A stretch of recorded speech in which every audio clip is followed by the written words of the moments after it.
को अहिंसा धर्म का पालन करना है, वो अहिंसा धर्म के पालन के लिए एक तो आपको मोह का त्याग है ना, मोह का त्याग का तो माने आपका श्रद्धान होना चाहिए, अहिंसा धर्म के पालन के प्रति श्रद्धान आपका होना चाहिए। दूसरा, आपको उसका ज्ञान होना चाहिए।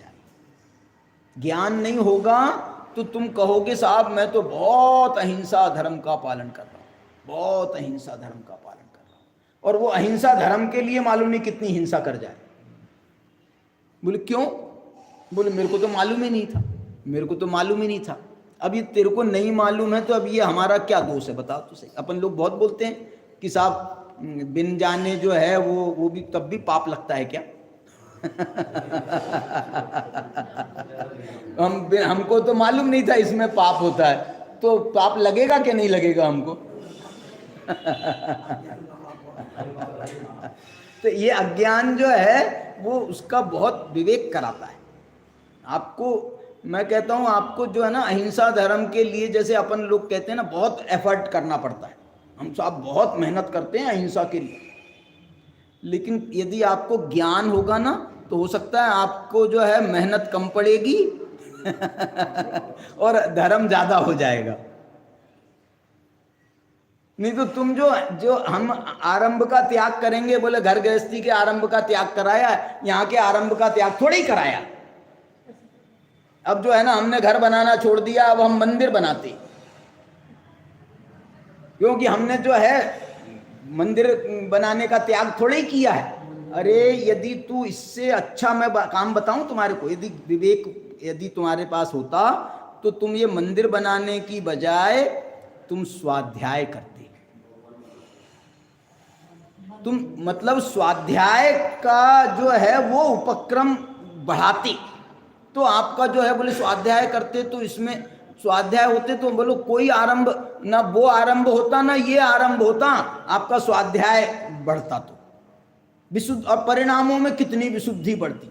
अभी तो ये काम में विशुद्धि यद्यपि पुण्य कार्य है लेकिन विशुद्धि का कोई ठिकाना नहीं है।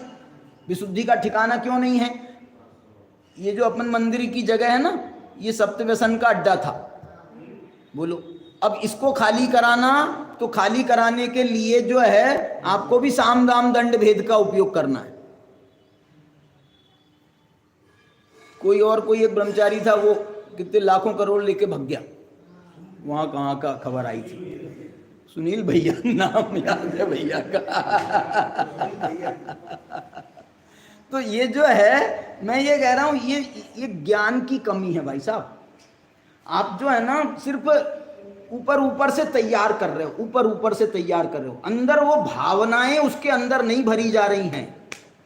आगम जो है ये सम्यक्त्व के द्वारा, सम्यक ज्ञान के द्वारा वो भावनाएं आदमी भरता है, उत्साह है, भावना सम ये भरी जाएंगी तो वो उसमें जो है मजाल है कि उसको ऐसा भाव आ जाए।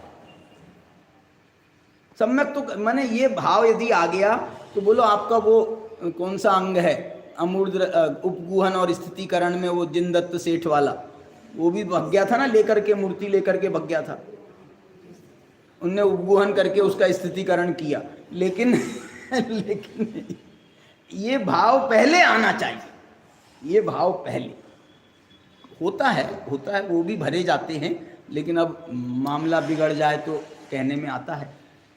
चलिए अब इसके बाद में एक और गाथा है।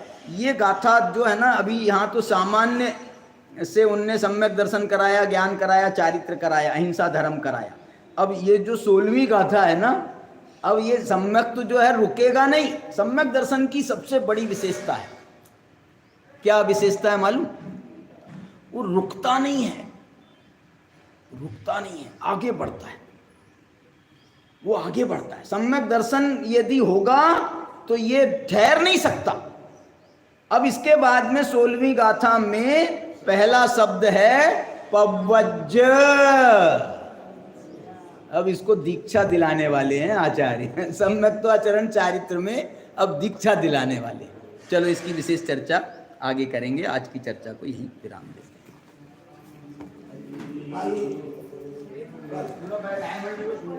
कल